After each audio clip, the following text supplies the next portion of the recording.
দেখে নিন restaurant style chilli chicken বানানোর সিক্রেট রেসিপি। প্রথমে চিকেনগুলোকে ম্যারিনেট করুন আদা রসুন বাটা, নুন, গোলমরিচ গুঁড়ো, ডিম, রেড চিলি পাউডার আর কর্নফ্লাওয়ার দিয়ে। এবার যে সিক্রেট মশলাটা বানাতে হবে তার জন্য লাগছে স্টার আনিস, এলাচ, মৌরি, দারচিনি ও লবঙ্গ। এবার এই সবকিছুকে একবার ভালো করে পাউডার করে নেবেন। আর এখানে সসটা আমরা আগে থেকেই মিশিয়ে রাখবো, তার জন্য নিয়ে নিচ্ছি tomato ketchup, green chilli sauce আর সামান্য একটু ডার্ক সোয়া সস। আর এই সবকিছু কম্বাইন করার জন্য লাগছে জল। এবার কড়াইতে তেল নিয়ে ম্যারিনেটেড চিকেনগুলোকে ভালো করে ফ্রাই করে নেবো। আর ওই একই তেলের মধ্যে দিয়ে দেবো শুকনো লঙ্কা, পেঁয়াজ পাতার জট, রসুন কুচি ও সামান্য একটু আদা কুচি। এবার এই সবকিছু একবার ভালো করে ফ্রাই হয়ে গেলে আমি এখানে ভেজিটেবল গুলো দিয়ে দেবো। ভেজিটেবল বলতে পেঁয়াজ আর ক্যাপসিকাম।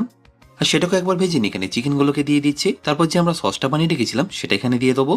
আর তার সাথে দিয়ে দিতে হবে চিনি, 5 স্পাইসেস ও কাঁচা লঙ্কা। তারপর ফাইনালি ঠিক করার জন্য দিয়ে দিচ্ছি কর্নফ্লাওয়ার। আর সবশেষে একটু পেঁয়াজ পাতা ছড়িয়ে দিলেই restaurant style chilli chicken perfectly ready.